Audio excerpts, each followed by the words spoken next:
Bom dia, boa tarde, boa noite, galera. Uou! Vamos para outro podcast de sociologia. Essa aula ela foi dividida em duas partes, porque o conteúdo do livro é grande, é complexo, e para que não fique então cansativo para vocês, está dividido metade do capítulo para essa semana, a outra metade para a semana que vem. Bom, o texto começa com um ditado popular: enquanto uns choram, outros vendem lenços. É um ditado comum no meio dos negócios e ele meio que resume a ideia do capitalismo, né? Quer dizer que enquanto uns sofrem, tem a tragédia, outros lucram com isso. E será que o capitalismo é isso mesmo? Enquanto uns estão bem, outros se dão mal? Enquanto uns empreendem, outros sofrem com as mazelas do sistema, né? Vamos tentar entender essa questão. O capitalismo ele só funciona quando alguém está por baixo e o outro está por cima? É um sistema que só funciona com a desigualdade? Vamos analisar. O sistema capitalista levou aproximadamente 6 séculos para chegar à forma como conhecemos atualmente. As primeiras práticas ocorreram na Europa ainda no período do feudalismo, e aos poucos elas foram pulverizadas por todo o continente, né? Por ser um sistema econômico o mais difundido no mundo, e por ter alterado completamente o modo de vida de muitos povos, o capitalismo se tornou também, né, um dos principais objetos de estudo das ciências sociais, né? 4 gigantes da sociologia, né, 4 autores considerados clássicos, né, o Weber, o Marx, o Simmel e o Durkheim, encontraram no capitalismo industrial uma base sólida para compreender o mundo social. Cada um à sua maneira, né? Cada um tem uma abordagem um pouquinho diferente. Para o Weber e para o Marx a gente já percebe a importância que as suas obras-primas, né, as principais, são do Marx O Capital e do Weber A Ética Protestante e o Espírito do Capitalismo, onde eles fazem um esforço para tentar entender a influência do capitalismo no mundo. Mas não paramos por aí, né? O Simmel escreveu ensaios como A Filosofia do Dinheiro e A Metrópole da Vida Mental, né? Ele também procurou entender a sociedade como uma rede de relações fundada nas trocas monetárias, nos contratos, né? E nas demais relações derivadas. O Durkheim ele contribuiu para o desenvolvimento e a institucionalização, né, da sociologia, partindo da nova configuração social que o capitalismo trouxe ao mundo moderno ocidental, né, porque o Durkheim ele viveu ali no século XIX. Então,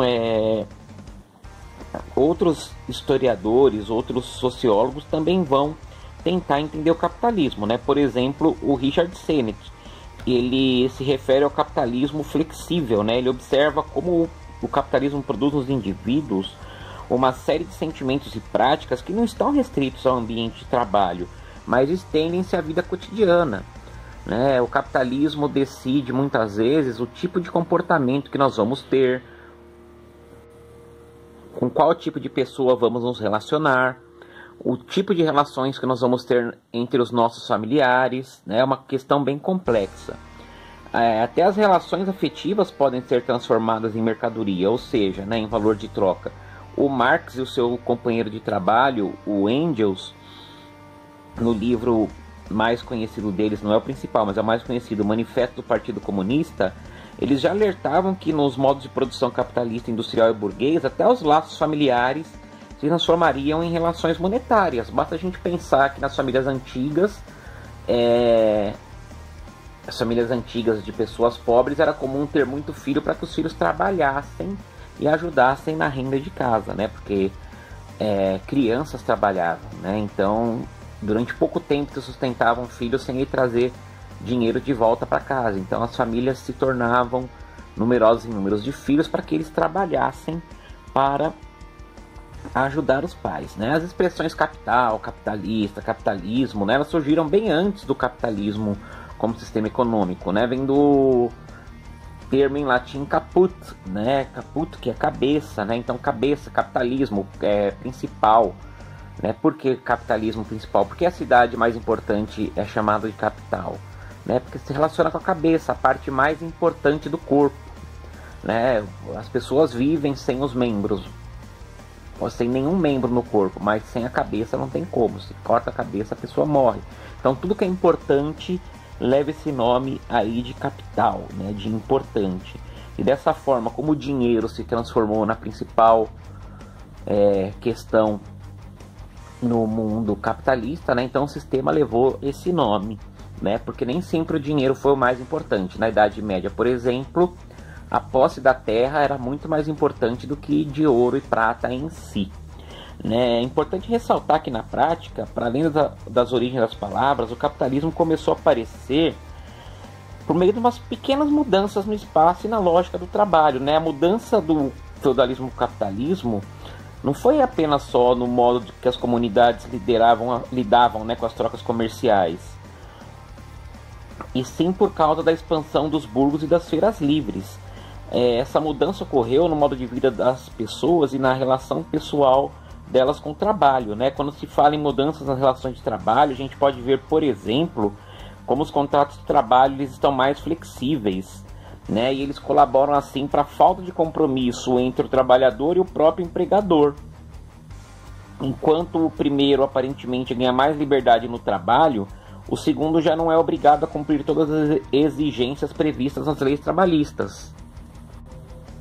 E o empregador ele fica livre, né, de cumprir todas as exigências previstas nas leis trabalhistas, né? E aí a gente pensa, a liberdade do trabalhador que não tem recursos e tem que vender sua força de trabalho, e a liberdade do patrão, que é não precisar cumprir com todas as exigências trabalhistas. Quem será que sai ganhando?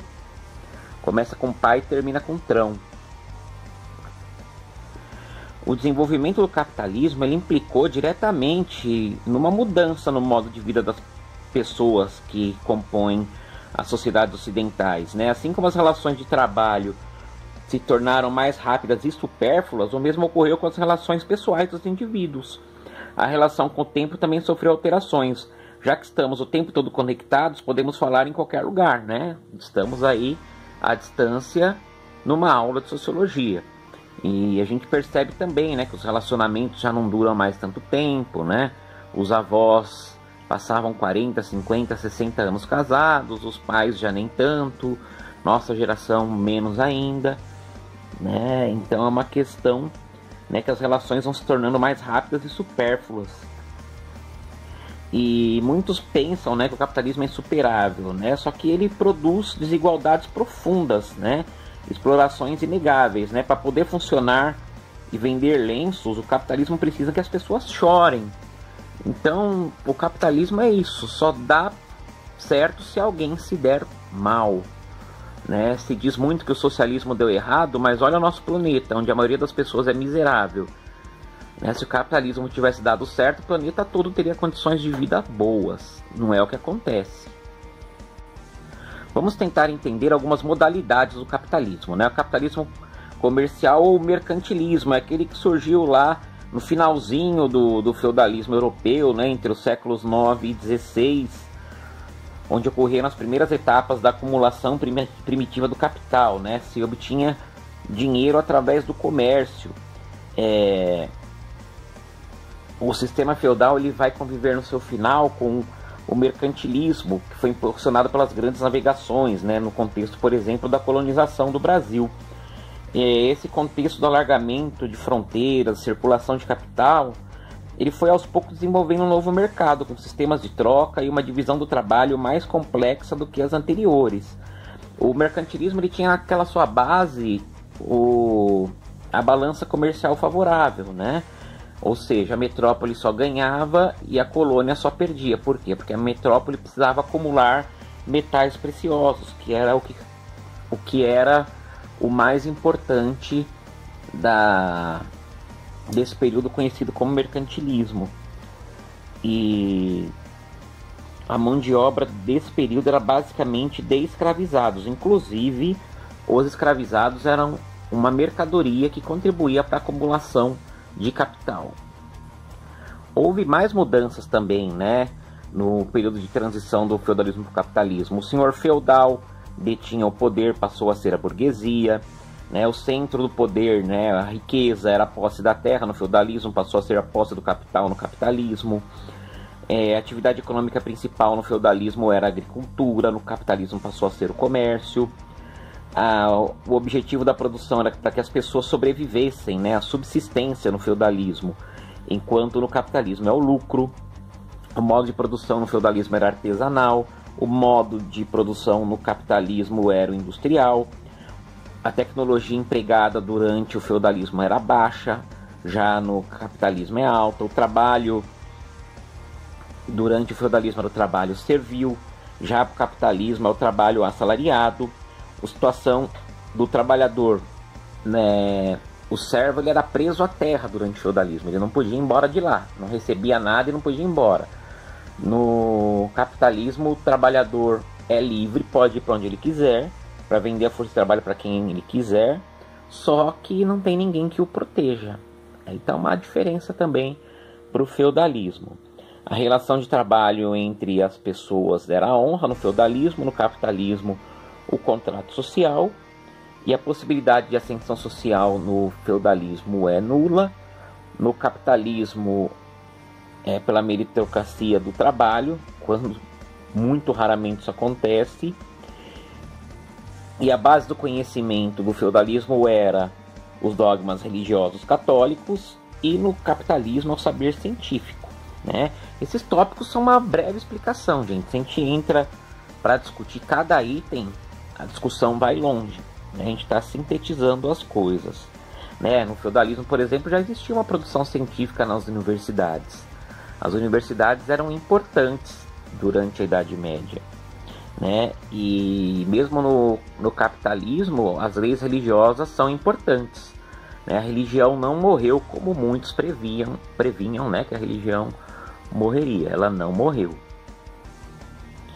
Bom, né, então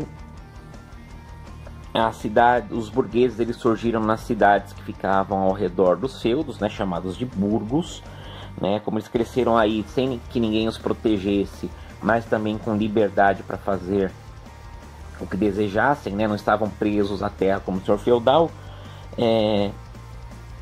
Os burgueses foram corajosos, se envolveram em atividades comerciais e foram ampliando, né, o seu capital, o seu dinheiro, né? Então, os senhores feudais, eles criavam muitos problemas para a burguesia, né? Criavam vários impostos, várias taxas, cada feudo tinha uma moeda diferente.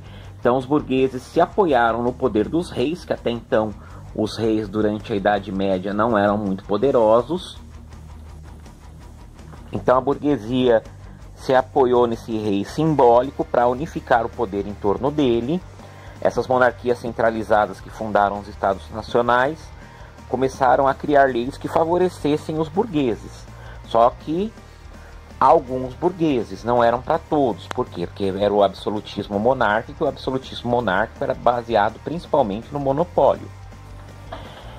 E é aí que vai surgir o liberalismo político e o liberalismo econômico, né? O liberalismo político vem com o John Locke e o liberalismo econômico vem com o Adam Smith, né? Ambos pensadores britânicos, né? Eles falavam coisas como livre mercado, livre iniciativa, né? A redução do papel do Estado na sociedade, a defesa da propriedade privada, a busca do lucro como meio de prosperidade individual e social. Então eram intenções aparentemente nobres, né? Eles eram contratualistas, eles acreditavam que havia um contrato entre as pessoas na sociedade e que todas as relações vinham desse contrato, né? Como, por exemplo, eu sou brasileiro e então eu nasço com uma série de direitos e deveres que eu assumo ao me tornar um cidadão brasileiro, né? Eu tenho mais de 18 anos, eu, professor Fábio, então eu tenho direitos e deveres que brasileiros, homens com mais de 18 anos, têm que cumprir. Tenho alguns direitos que me favorecem e tenho algumas obrigações que a força da lei me obriga, né? Por exemplo, votar, ou quando eu tinha 18 anos, me inscrever para o alistamento militar. Só que outros autores já iam observando coisas diferentes, né? Por exemplo, Max Weber, ele analisava os efeitos, por vezes perversos, da racionalização e da burocracia que acompanhavam o capitalismo. O que é isso? O capitalismo, para se organizar e manter os trabalhadores dominados, ele criou mecanismos, né? Instituições para controlar as pessoas. O liberalismo ele é fruto de uma combinação de movimentos e correntes filosóficas, né, como o iluminismo. Vários pensadores contribuíram para o liberalismo, né, como o David Ricardo, o David Hume, o John Stuart Mill. E após a Revolução Gloriosa lá na Inglaterra, onde caiu o absolutismo monárquico de vez nas Ilhas Britânicas, vários processos liberais aconteceram, como a Revolução Francesa, né? E na Inglaterra a Revolução Industrial, né? Uma revolução mais voltada para o eixo produtivo. Então o liberalismo foi o fermento intelectual da dinâmica capitalista. E foi um sistema também, né, que foi aumentando a produtividade e transformava os antigos escravos, os servos, né, as pessoas das classes mais baixas em homens livres e assalariados, né? Aí era o capitalismo industrial. Como eu falei, diferente do servo que era preso à terra e não podia ir embora, os assalariados tinham a liberdade de, se uma hora quiser ir embora do emprego, ia. Porém, ia sobreviver como? Ia ser sustentado como?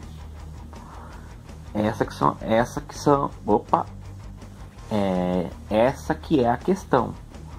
O servo ele era super explorado, mas ele tinha proteção do senhor feudal. São discussões bem profundas, né? A gente vai ver num outro momento. Para nós fecharmos essa primeira parte, vamos ver o neoliberalismo. O neoliberalismo ele vai surgir como uma reação ao keynesianismo que salvou o mundo após a crise de 1929. Antes da crise de 1929, a especulação financeira nos Estados Unidos era muito grande, se negociava altos valores das ações na bolsa, só que as empresas estavam paradas.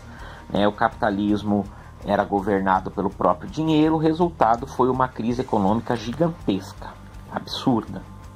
Então, o keynesianismo, que era uma forte ação do Estado para controlar o mercado, para controlar o trabalho, para não deixar as pessoas desempregadas, se tornou muito forte.